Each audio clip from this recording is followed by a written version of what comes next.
एक बहुत ही खास उद्देश्य से आया हूं। आप सब जानते हैं कि बिहार में पहले चरण का मतदान आगामी 19 तारीख को होने जा रहा है। ये चुनाव निर्धारित करेंगे हम लोगों के आने वाले 5 साल का भविष्य। हम लोगों ने एक करके कई ऐसे इसके पूर्व में 5 साल भी हम लोगों ने देखे, बिहार सरकार के तौर पर हम लोगों ने देखे, अलग अलग गठबंधन आए तब भी हम लोगों ने देखे। पर हकीकत ये रही कि जिस तरीके से बिहार को आगे बढ़ना चाहिए था, बिहार और बिहारी आगे नहीं बढ़ पाए। आज जब ये लोकसभा का चुनाव है और एक ऐसा चुनाव जहां पर डबल इंजन की सरकार है, ये लंबे समय के बाद हम लोग को ये मौका मिला है जहां पर केंद्र की तर्ज में राज्य में भी सरकार है। हम लोगों को इन बातों को मद्देनजर रखने की जरूरत है, समझने की जरूरत है कि क्यों बाकी के राज्य तीव्र गति से आगे बढ़े। हाल फिलहाल में उत्तर प्रदेश में बनी डबल इंजन की सरकार को देखिए, कैसे वो डबल इंजन की सरकार उत्तर प्रदेश को विकास की तीव्र गति देने का कार्य कर रही है। ऐसे में जरूरी है हम लोगों को भी ऐसे नेताओं को चुनकर भारत की संसद में भेजने का जो आने वाले दिनों में इस डबल इंजन की सरकार को गति देने का काम करे। इस बात में किसी को कोई संदेह नहीं है कि 4 जून को जब परिणाम आएंगे तो उन परिणामों के बाद पुनः हमारे मौजूदा प्रधानमंत्री आदरणीय नरेंद्र मोदी जी तीसरी बार देश के प्रधानमंत्री बनेंगे। इसमें कहीं कोई संदेह नहीं। संदेह इस बात में भी नहीं है कि उसके बाद जो बिहार में विधानसभा के चुनाव होंगे पुनः बिहार में एनडीए की सरकार बनेगी, इस बात में भी कोई संदेह नहीं है। तो जब ये डबल इंजन की सरकार आने वाले 5 वर्षों में बिहार और केंद्र का नेतृत्व करेगी, ऐसे में हम लोगों के लिए जरूरी है मुख्य धारा के साथ जुड़े रहना। जरूरी है अपने क्षेत्र के विकास के लिए, जरूरी है अपने प्रदेश के विकास के लिए ऐसे नेता को चुनकर हम लोग भारत की संसद में भेजें जो इस डबल इंजन की सरकार का महत्व साथी हो, महत्वपूर्ण योगदान जिनका हो। साथियों, आज तीसरी बार हमारे प्रधानमंत्री जी का प्रधानमंत्री बनना भी देश की अर्थव्यवस्था के लिए जरूरी है।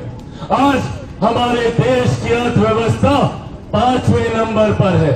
1 दशक पहले हम लोग जानते भी नहीं थे कि भैया कौन से पायदान पर देश की अर्थव्यवस्था है। आज हम लोग 5वें नंबर पर हैं। अगले 5 सालों में हम लोग तीसरे नंबर पर होंगे। देश की ये मजबूत होती अर्थव्यवस्था न सिर्फ देश को मजबूती देती है बल्कि हम लोग के राज्य का राजस्व भी बढ़ता है। जब राज्य का राजस्व बढ़ता है तो अपने क्षेत्र का आर्थिक विकास होता है, और जब क्षेत्र का आर्थिक विकास होता है तो हर गरीब व्यक्ति के हाथ में ज्यादा पैसा आता है। हर गरीब व्यक्ति के हाथ में प्रति व्यक्ति आय में वृद्धि होती है।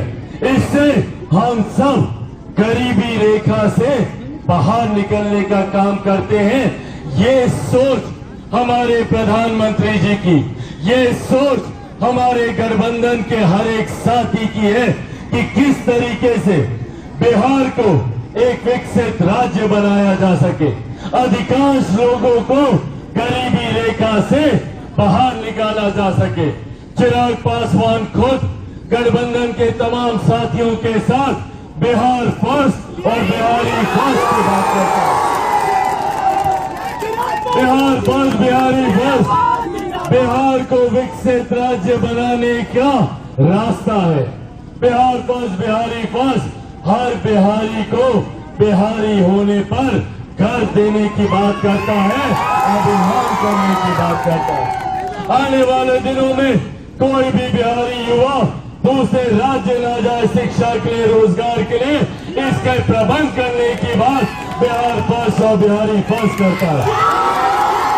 हमारे युवाओं को अपने ही राज्य में बेहतर शिक्षा मिले, अपने ही राज्य में बेहतर रोजगार मिले, अपने ही राज्य में बेहतर स्वास्थ्य सेवाएं मिले, इसकी बात बिहार फर्स्ट और बिहारी फर्स्ट करता है। साथियों, आज आप लोगों से ये आग्रह करने आया हूं। जैसा मेरे साथी ने अभी बताया, कई लोग हैं यहाँ पर जो भ्रमित करने का प्रयास कर रहे हैं।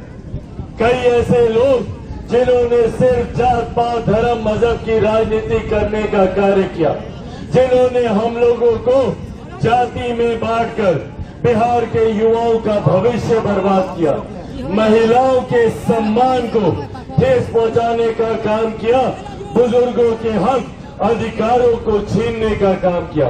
ऐसे में जरूरी है हम लोगों को एकजुट होकर ऐसे लोगों को चिन्हित करना।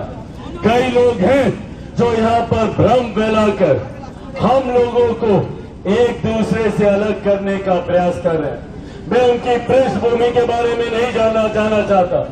मैं नहीं जानना चाहता कि भैया कब किस परिस्थिति में कैसे उनके परिवार के साथ दुर्घटना घटी थी, परिवार के सदस्य के साथ, उनके पिता के साथ किस तरीके से हत्या हुई, पर वो दौर क्या था, किस तरीके से उस वक्त बिहार के अधिकांश जिले नक्सल से प्रभावित होते थे, किस तरीके से बिहार के जिलों को विकास के लिए नहीं, यहाँ पर रोजगार शिक्षा के लिए नहीं, सिर्फ नक्सलवाद के लिए जाना जाता था।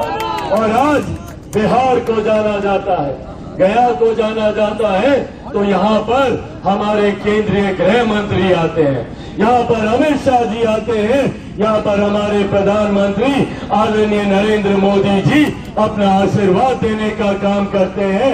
आज उस सोच से गया को हम लोग आगे बढ़ाने का कार्य कर रहे हैं। इसीलिए साथियों, यह आग्रह आप सबसे करूंगा, बिना भ्रमित हुए सिर्फ एक लक्ष्य को दिमाग में रखने की जरूरत है, सिर्फ बिहार के भविष्य को दिमाग में रखने की जरूरत है, विकसित बिहार के निर्माण को बिहार दिमाग में रखने की जरूरत है, महिलाओं के सम्मान को, बुजुर्गों के अधिकार को और मेरे तमाम युवा साथियों के बेहतर भविष्य को अपने दिमाग में रखने की जरूरत है।